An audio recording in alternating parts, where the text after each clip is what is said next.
ओम नमो भगवते वासुदेवाय नमः। कार्तिक माह में 23वां अध्याय। धर्मरथ बोला, जय और विजय को मैंने विष्णु का द्वारपाल सुना था। उन्होंने भला कौन व्रत का नियम किया जिससे विष्णु रूप धारण करने वाले हों। गण बोले, हे ब्राह्मण, तृणबिंदु की कन्या देवहूति की करम ऋषि की दृष्टि ही से दो पुत्र उत्पन्न हुए। जेठे का नाम जय और छोटे का नाम विजय था। तथा उसे देवहूति में योग कर्म को जानने वाले कपिल मुनि उत्पन्न। जय और विजय विष्णु की भक्ति में सदा रत रहे। उन्हीं में इंद्रियों के वृत्तियों को लगाकर दोनों आसारण निर्वात्मा हुए। दोनों सदा अष्टाक्षरी विद्या का जप करते हुए विष्णु के व्रत में संलग्न रहते थे। विष्णु भगवान सदा पूजन के अवसर पर उनको साक्षात दर्शन दिया करते थे। एक बार वे दोनों मरुत नाम राजा के यज्ञ में बुलाया गया था। यज्ञ कर्म कराने में चतुर देवता और ऋषियों के माननीय वे दोनों वहां गए। उस यज्ञ में जय ब्रह्मा विजय याजक हुए और उस यज्ञ को संपूर्ण किया। यज्ञ के अंत का स्नान करके मरुत ने उन दोनों को बहुत सा धन दिया। वे दोनों धन दे अपने आश्रम को पिता विष्णु के पूजन और भगवत प्रसन्नता के लिए उस धन को बांटने ही में परंपरा स्पर्धा हो गई। जय ने कहा, इस धन का समान विभाग होना चाहिए। विजय ने कहा, यह ना होगा। जो जिसने पाया है वो उसका। तब जय के मन में शुद्ध होकर क्रोध से विजय को शाप दिया कि तू पाए हुए धन को नहीं देता, इसलिए तू ग्राह हो जा। विजय ने भी उसका शाप सुनकर जैसे कहा, मद से भ्रांत होकर तुमने अपनी शाप दिया है, इससे तू भी मातंग अर्थात हाथी हो जा। तब उन दोनों के नित्य के पूजन में भगवान ने यह वृत्तांत कहा और उन्हीं से शाप की निवृत्ति का वर मांगा। जय विजय बोले, आपके भक्त हम दोनों ऐसी ग्रह और मातंग की योनि में जाएंगे। ही कृपा सिंधु, हम दोनों का शाप निवृत्त कर दीजिए। श्री भगवान बोले, मेरे भक्तों का वचन दिया झूठ कभी नहीं होता और मैं भी कदापि उससे अन्यथा करने में को समर्थ नहीं हूँ। एक बार मैं प्रहलाद के वचन में खंभे में प्रकट हुआ और अम्बरीश के वचन से 10 प्रकार से उत्पन्न हुआ था।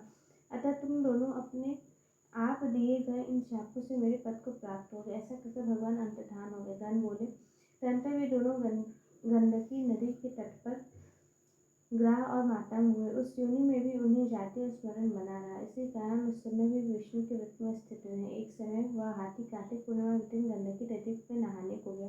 तब ग्राह ने शाप का स्मरण करके उसे पकड़ लिया। तब ग्राह द्वारा पकड़ा हुआ वह हाथी भगवान का स्मरण करने लगा। तभी शंख चक्र और गदा को धारण किए विष्णु जी प्रकट हो गए।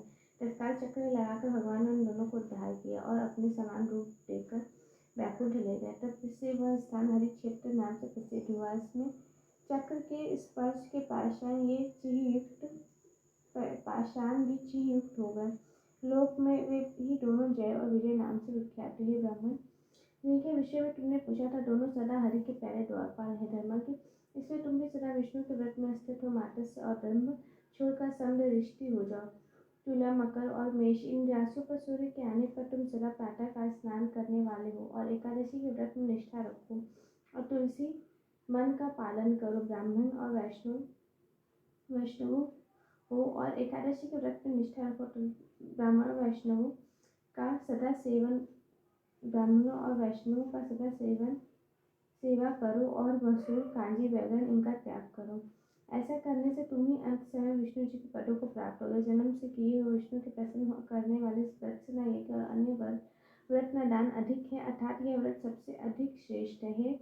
ब्राह्मण श्रेष्ठ, तुम धन्य क्योंकि तुमने भगवान को प्रसन्न करने वाले यह व्रत किया है। इसके आधे भाग के फल को पाने वाली कलहा हमारे द्वारा विष्णु जी की सालोकता को प्राप्त हुई। नारद जी बोले, हे धर्मत्म से कहकर विमान में स्थित होकर वे दोनों उस कलहा समेत वैकुंठ भवन को चले गए। धर्मत्म विश्वासी होकर उस व्रत में स्थित हुआ और देहांत के समय दोनों स्त्रियों समेत विष्णु लोक को प्राप्त हुआ। इस इतिहास को जो कोई मनुष्य सुनेगा वह भगवान की कृपा से हरि के निकट प्राप्त करने वाली भक्ति को प्राप्त होगा। इस प्रकार कार्तिक मास में 23वां अध्याय संपूर्ण। भगवती वासुदेवाय नमः। 24वां अध्याय। ऋतु बोले, कृष्ण और वैनी के तट से शिव और विष्णु के कर्णों द्वारा वैश्य के शरीर से कलहा निकली गई थी। यह बात तुमने मुझसे पहले कही थी और सो यह नदियों का प्रभाव है अथवा क्षेत्र का है। हे धर्मा के मुझसे कहो, मुझसे बड़ा संदेह है। नारद जी बोले, कृष्णा साक्षात कृष्ण का शरीर है और वैनी महादेव का रूप है। उन दोनों के के चतुर्मुख ब्रह्मा भी कहने की समर्थ नहीं, फिर भी मैं उनकी उत्पत्ति कहूँगा, तुम सुनो। चाक्षुष मनवंतर में एक बार देवा पितामह ब्रह्मा रम्य हाथी के शिखर पर यज्ञ करने को उठत हुए। वे यज्ञ की सामग्री इकट्ठी करके देवन सहित और विष्णु रुद्र समेत इस पर्वत के शिखर पर गए। भृगु आदि मुनि और ब्रह्म देवता मुहूर्त में उनके दीक्षा विधान के लिए बड़ी प्रीति से एक सभा की और बड़ी पत्नी जो वाणी देवता थी उन्होंने बुलाया। वह धीरे धीरे आए तब भृगु ऋषि विष्णु जी से बोले। भृगु ने कहा, हे विष्णु, तुम्हारे बुलाने पर भी स्वरा नहीं आया और मुहूर्त निकला जाता है। दीक्षा विधि कैसे की जाए? श्री कृष्ण बोले, जो शीघ्र स्वरा न आवे तो यहाँ गायत्री की ही दीक्षा करनी चाहिए। क्या पुण्य कार्य में वह इनकी स्त्री? नारद बोले, रुद्र ने भी विष्णु के वचन को मान लिया। भृगु ने उचित सुनकर गायत्री को ब्रह्मा के दक्षिण भाग में बैठाकर दीक्षा विधि किया। वे मनुष्य ब्रह्मा की दीक्षा विधि कर ही रहे थे कि उसी समय सभी के स्थान में स्वरा देवी आ गई। वह ब्रह्मा के साथ गायत्री के दीक्षित देखकर सौर की ईश वर्षा क्रोध से बोली। स्वरा ने कहा, जहाँ नहीं पूजने योग्य पूजे जाते हैं और पूजे योग्य नहीं पूजे जाते, वहाँ दुर्भिक्ष, मरण, भय, ये 3 बातें होती हैं। ये दाहिने और मेरे आसन पर बैठी अटक सदा नहीं देखने योग्य गुप्त नदी होगी। मेरे आसन पर इस छोटी को तुम लोगों ने बैठाया है, इससे तुम सब भी जलभूत होकर नदी हो गए। उसके शाप को सुनकर कांपते ओठ वाली गायत्री देवताओं के रोकने पर भी स्वरा देवी को शाप देती हुए गायत्री बोली, ब्रह्मा जैसे तेरे पति हैं वैसे ही मेरे भी हैं। तूने उल्टा शाप दिया, इसलिए तू भी नदी हो जा। नारद जी बोले। तब शिव, विष्णु आदि सभी देवता हाहाकार करके दंडवत प्रणाम करते हुए स्वरा देवी की प्रार्थना करने लगे। देवता बोले, हे देवी, तूने ब्रह्मा आदि हम सबको शाप दिया है कि हम सब जड़ीभूत होकर नदी हो जाए, लेकिन ऐसा होने पर ये 3 लोग नाश को प्राप्त हो जाएंगे। तुमने विचार नहीं किया, अतः तुम ये शाप लौटा लो। स्वरा बोले, हे देवताओं, यज्ञ के आदि में जो तुमने गणेश जी का पूजन नहीं किया था इसलिए मेरे क्रोध से उत्पन्न यह विधन हुआ। मेरा ये वचन में झूठ न होगा, सो अपने अंशों से जड़ीभूत होकर तुम सब नदी होंगे। हम दोनों सौर भी अपने अंशों में पश्चिम वाहिनी नदी होंगी। नारद जी बोले। स्वरा के वचन सुनकर ब्रह्मा विष्णु महेश जड़ रूप वो अपने अपने अंशों में नदी रूप हो गए। उनमें विष्णु, कृष्ण, महादेव, वेणी और ब्रह्मा कपूर में भी नदी हुई। संध्या आदि ये सब पृथक पृथक होकर बहने लगे। अन्य देवता भी अपने अंश में सह पर्वत के शिखरों से नदी होकर पृथक पृथक बहे। देवताओं के अंश में उत्पन्न नदियां पूर्व वाहिनी और उनकी स्त्रियों के अंश से उत्पन्न सैकड़ों हजारों पश्चिम वाहिनी नदियां। गायत्री और स्वरा दोनों पश्चिम वाहिनी नदी सरस्वती सावित्री इस नाम से प्रसिद्ध हुए। ब्रह्मा ने कहा, यज्ञ के निमित्त विष्णु और शिव दोनों की स्थापना की। दोनों महाबल और अति बलवान नाम से प्रसिद्ध हुए देवता हुआ। कृष्ण और वेणी के ऐसे उपाख्यान को जो भक्ति से सुनेगा और सुनावेगा, उसे उनके दर्शन और स्नान का फल प्राप्त होगा। इस प्रकार कार्तिक माह में 24वां अध्याय संपूर्ण। कार्तिक माह में 25वां अध्याय। श्री कृष्ण बोले, हे प्रिया, इस प्रकार उसका वचन सुनकर विस्मित मन से पृथुराज नारद जी की विधि पूर्वक पूजा करके उनको विदा कर दिए। ये तीनों व्रत मुझे बहुत ही प्रिय है। माघ, कार्तिक और एकादशी वनस्पतियों में तुलसी और महीनों में कार्तिक और तिथियों में एकादशी तथा क्षेत्रों में द्वारका मुझे प्यारी। इंद्रियों को वश में करके जो इनका सेवन करेगा वह मुझको बहुत प्यारा होगा। वह पुरुष पापों से भय न करे। ही प्यारी, इन तीनों की सेवा करने वाले पुरुष के पाप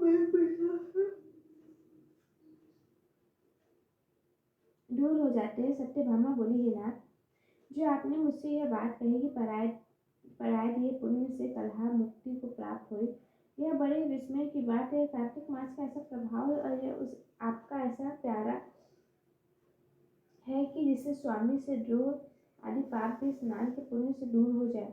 यह प्रभु पराया पुण्य देने से ही मिलता है और बिना दिए ही किसी तरह मिल सकता है, उसे कहिए। श्री कृष्ण जी बोले, बिना दिए हुए पुण्य तथा पाप मनुष्य को जैसे मिलता है उसे यथावत चाहिए। सतयुग आदि यथार्थ त्रेता और द्वापर में देश, गांव और कुल पुण्य पाप के अंश भागी होता है और कलयुग में केवल करने वाला ही पुण्य तथा पाप का भागी होता है।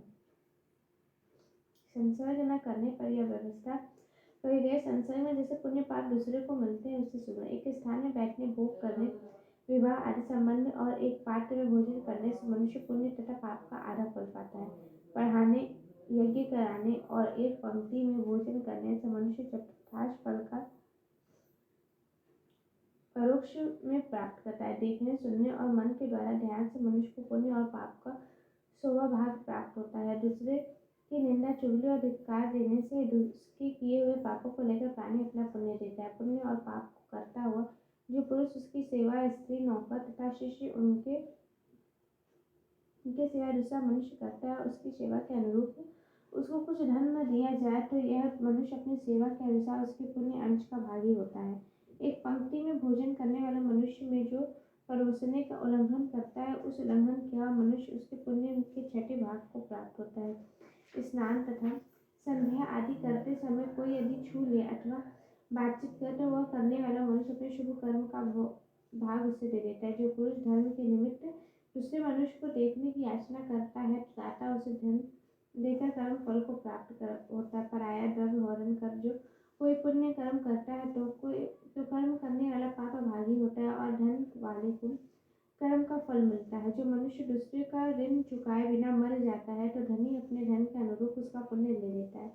बुद्धि देने वाला अर्थात सिखाने वाला और सलाह देने वाला, उस कर्म में सामग्री देने वाला, प्रेरणा करने वाला मनुष्य पुण्य पाप के 6ठे भाग को प्राप्त होता है। पुण्य प्रजा के पुण्य पाप के 6ठा भाग राजा पाता है। वैसे ही शिष्य से गुरु, स्त्री से पति और पुत्र से पिता 6ठा भाग पाता है। अपने पति के पुण्य का आधा भाग स्त्री पाती है यदि उसकी आज्ञा में रहने वाली और प्रसन्न करने वाली हो तो, अन्यथा नहीं। जो पुण्यात्मा पुरुष पराये हाथ से दान कराता है तो नौकर और पुत्र को छोड़ करने वाला 6ठा भाग पाता है। जीविका देने वाला खाने वाले के पुण्य का 6ठा भाग पाता है। जो अपनी या और की सेवा न करावे तो अन्यथा नहीं। इसी तरह बिना लिए भी पराये इकट्ठे किए हुए पुण्य पाप मिलते हैं, किंतु कलयुग में यह नियम नहीं, क्योंकि कर्ता ही पुण्य पाप का भोगता है। इस विषय में प्राचीन और बहुत उग्र इतिहास पवित्र मति को देने वाला है, उसे सुनो। इस तरह कार्तिक माह में 25वां अध्याय संपूर्ण।